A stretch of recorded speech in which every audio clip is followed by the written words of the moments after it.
अरुणाचल आना मेरे बहुत बार हुआ है। जब भी आता हूं एक नई ऊर्जा, नया उमंग, नया उत्साह लेकर के जाता हूं।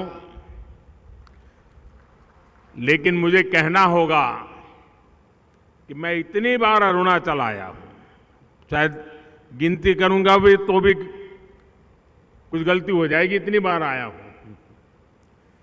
लेकिन इतना बड़ा कार्यक्रम पहली बार देखा, और वो भी सुबह 9:30 बजे।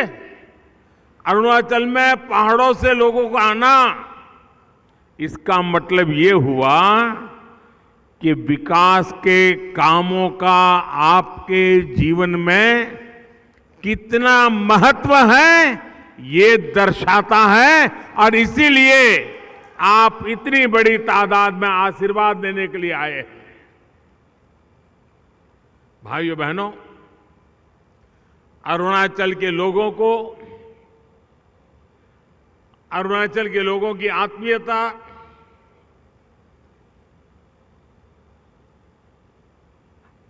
कभी भी अरुणाचल के लोगों को देखो, वो हंसते ही हैं, चेहरा मुस्कुराता रहता है।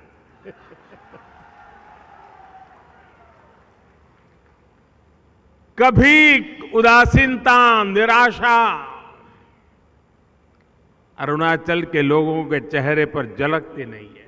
दोन्यी पोलो एयरपोर्ट ईटानगर के अब तक के सफर पर एक लघु फिल्म दिखाई जाएगी। आइए देखते हैं ये लघु फिल्म।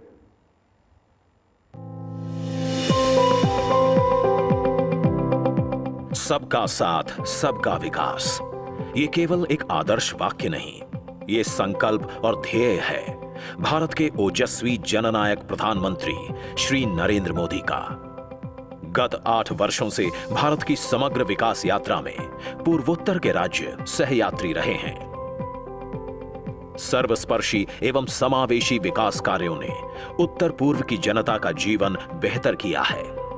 आधारभूत अवसंरचना के निर्माण, उन्नत स्वास्थ्य सेवा, गुणवत्तापूर्ण शिक्षा सुनिश्चित करने के साथ साथ यहां की समृद्ध संस्कृतियों को लोकप्रिय बनाने पर ध्यान केंद्रित किया गया है।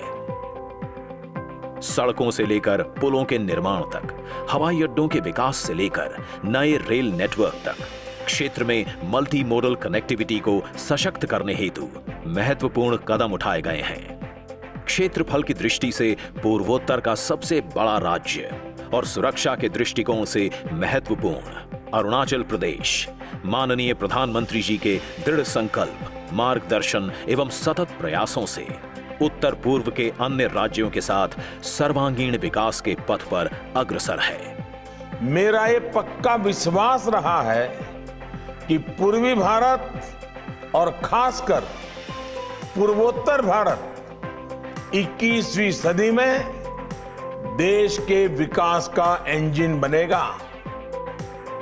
उन्नति की इस प्रेरणा गाथा में आज एक नया अध्याय जुड़ने जा रहा है, जब आज अरुणाचल प्रदेश की राजधानी ईटानगर से 25 किलोमीटर दूर स्थित होलोंगी में 645 करोड़ रुपए की लागत से निर्मित दोन्ही पोलो हवाई अड्डे को प्रदेश और देश को समर्पित किया जा रहा है। 694 एकड़ भूमि में बने इस हवाई अड्डे का टर्मिनल भवन एक समय में एक साथ 300 यात्रियों को सेवा प्रदान करने की क्षमता रखता है। इस एयरपोर्ट से एयरबस 320 प्रकार के विमानों का परिचालन होगा। हवाई अड्डे पर 4 Mi-17 प्रकार के हेलीकॉप्टर की पार्किंग के लिए अलग से एप्रन विकसित किया गया है। इससे हेलीकॉप्टर द्वारा राज्य भर में निर्मित हेलीपैड राजधानी से सीधे हवाई कनेक्टिविटी द्वारा जुड़ सकेंगे। ये सुविधा मेडिकल इमरजेंसीज एवं प्राकृतिक आपदाओं में भी उपयोगी साबित होगी। अरुणाचल प्रदेश की राजधानी ईटानगर को हवाई मार्ग के माध्यम से देश के अन्य प्रमुख शहरों से जोड़ने की प्रतीक्षा लंबे समय से की जा रही थी, जो आज पूरी हो गई है। ये एयरपोर्ट स्थानीय निवासियों के लिए देश के अन्य भागों से निर्बाध आवागमन का माध्यम बनेगा और प्रदेश की राजधानी तक पहुंचना सरल बनाएगा। साथ ही राज्य के व्यापार एवं पर्यटन के विकास के लिए नए अवसर और सुविधा भी प्रदान करेगा। ये हवाई अड्डा अरुणाचल प्रदेश के कुरुंग कुमे, करादादी, लोअर सुबनसिरी, ईस्ट कामेंग, पके केसांग और कमले और असम के विश्वनाथ और लखीमपुर जैसे आसपास के कई जिलों की 20 लाख से अधिक की जनसंख्या को सेवा प्रदान करेगा। इस एयरपोर्ट के शुरू होने के साथ ही अब न केवल अरुणाचल प्रदेश के अप्रतिम प्राकृतिक सौंदर्य का अनुभव करने अधिक पर्यटक यहां सुगमता से आ सकेंगे, साथ ही यहां के विश्व प्रसिद्ध ऑर्किड सहित अन्य स्थानीय उत्पादों को कम समय में देश भर में पहुंचाया जा सकेगा। नए भारत के सपने को साकार करने में पूर्वोत्तर राज्यों का विकास एक महत्वपूर्ण कड़ी है और अब इसमें अरुणाचल प्रदेश का डोन्ही पोलो हवाई अड्डा भी सार्थक भूमिका निभाएगा।